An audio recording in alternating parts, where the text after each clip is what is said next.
Greetings, comrades. May Day is a holiday that falls on the first day of May. In ancient and medieval European tradition, May Day is a holiday commemorating the time between the spring equinox and the summer solstice. Often celebrated the night before, on May Eve, festivities include dancing, gathering flowers, and lighting, if not jumping over, bonfires. Most notably, a large pole, called a maypole, is adorned with streamers.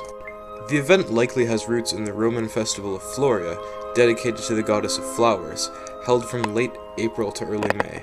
It can also find roots in Maluma, a decadent Roman festival dedicated to Dionysus and Aphrodite that was celebrated for the entire month of May every 3 years.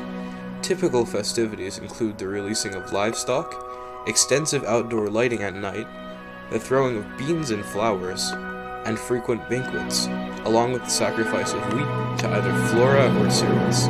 Eventually, like basically all Christian holidays, the Catholic Church, or as they called it, the Church, got jealous and co-opted it. Since the 18th century, May Day has been associated with the Virgin Mary, where she is depicted wearing a crown of flowers.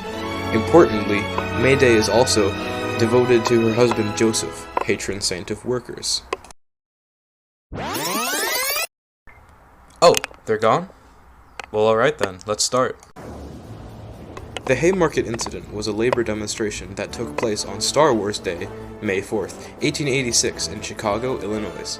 It began as a peaceful rally during a long recession in favor of the 8-hour workday and those striking for it, which had not yet been implemented. At the time, Chicago had a large population of low-paid industrial workers, many of which were of German descent.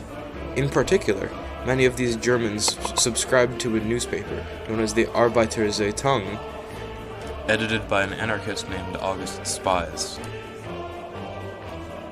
On May 1st, throughout the day, between 300,000 to 500,000 struck and rallied throughout America, around 40,000 of them in Chicago, along with up to 80,000 other Chicagoans demonstrating. As the event ended, 200 strikers independent of Spies detached from the event to harass and possibly clash strikebreakers. Several dozen police officers arrived on the scene, who were greeted with a hail of rocks from the protesters.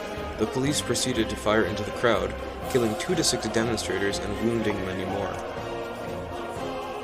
The next day, labor organizers for the Arbeiterzeitung printed flyers urging workers to rally at Haymarket Square. The rally drew 600 to 3,000 participants and listened to speeches from Reverend Samuel Fielden, August Spies, and Albert Parsons. Fielden finished his address to the crowd, which included the line, "A million men hold all the property in this country. The law has no use for the other 54 million." Just as many workers had already left to seek shelter from the rain, police arrived in large numbers and confronted Fielden. As ralliers turned to go home, Fielden was ordered to disband the event by the police.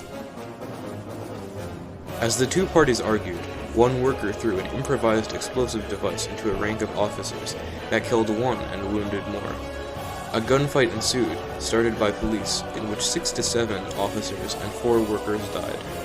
Police report large amounts of friendly fire on their side, which is to say, they kept accidentally shooting each other. 4 ralliers were hanged and 1 committed suicide in jail.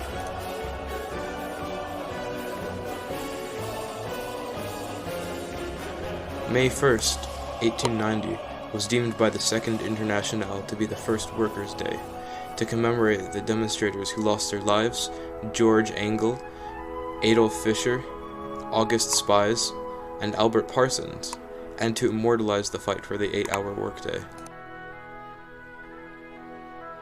And so it remains, a bittersweet holiday held on the 1st of May, the one true Labor Day.